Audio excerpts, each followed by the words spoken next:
Friend, कैसे हैं आप लोग। आई होप आप सभी बहुत अच्छे होंगे और अपने एग्ज़ाम की तैयारी बहुत अच्छे से कर रहे होंगे और आई होप मेरी वीडियो का इंतज़ार भी कर रहे होंगे। ऐसा कुछ नहीं है, चलिए कोई बात नहीं। दोस्तों, क्या होता है कि जब हम किसी भी एग्ज़ाम की तैयारी करते हैं तो हमारे पास 4-5 सब्जेक्ट पढ़ना होता है ना। उसमें से कुछ सब्जेक्ट हमें बहुत पसंद होते हैं और कुछ तो बस नाम सुनते ही सिर में दर्द हो जाता है। ऐसा होता है तो कमेंट करके मुझे ज़रूर बताना।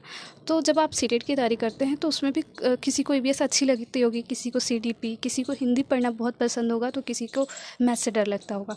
तो ऐसे में क्या करना चाहिए हमें कि कुछ सेलेक्टेड टॉपिक होते हैं जो हर बार रिपीट होते हैं, ठीक है। तो हमें उन्हें ज़रूर पढ़ लेना चाहिए। पढ़ क्या लेना चाहिए, एकदम अच्छे से समझ लेना चाहिए, हर कंसेप्ट को याद कर लेना चाहिए। उसके बाद एग्ज़ाम में बैठना चाहिए। इससे क्या होता है कि जो हमारा डर है वो भी ख़त्म हो जाता है और उसमें क्या होता है, ज़्यादा स्कोर करने के चांस हो जाते हैं।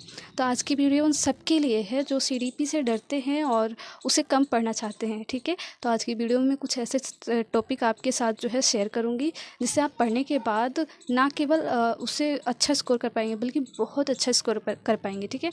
तो वीडियो को लास्ट तक देखना। हाँ, मैं देखकर बताने वाली हूँ क्योंकि मुझे याद नहीं है, तो आपको मैं स्क्रीन पे लिख दूँगी तो आप उसे नोट कर लेना। और हाँ, एक काम और करना।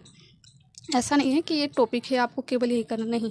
जो मैं आपको जो भी प्लेलिस्ट प्रोवाइड करवाती हूँ, प्लेलिस्ट के लिंक प्रोवाइड करवाती हूँ, आपको उन सब के नोट्स बनाने हैं। लेकिन ये टॉपिक ऐसे हैं जिन्हें आपको, अगर आपको छोड़ते भी हैं तो सब कुछ छोड़ने के बाद आपको ये नहीं छोड़ना है क्योंकि ये सब टॉपिक है। और हाँ, इसे पढ़कर ही जाना है।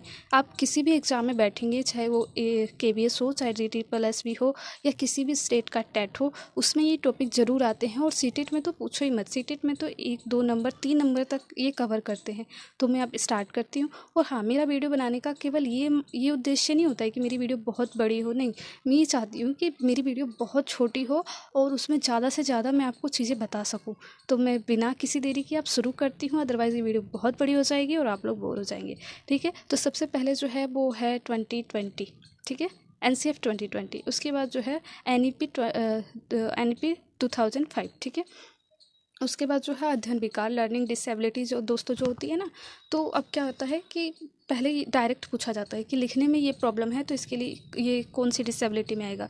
लेकिन अब चीज़ें बदल रही हैं, तो आपको टीचर बनाएंगे, यानी कहेंगे कि आप एक शिक्षक हैं, आपकी क्लास में ये किरण नाम की एक लड़की है, इसको लिखने में प्रॉब्लम है तो इसे कौन सा विकार है, ठीक है। या लिखती कुछ और है, बोलती कुछ और है, तो इसे कौन सा विकार है। तो आप चीज़ों को समझ कर पढ़ना है, ठीक है, रटना नहीं है।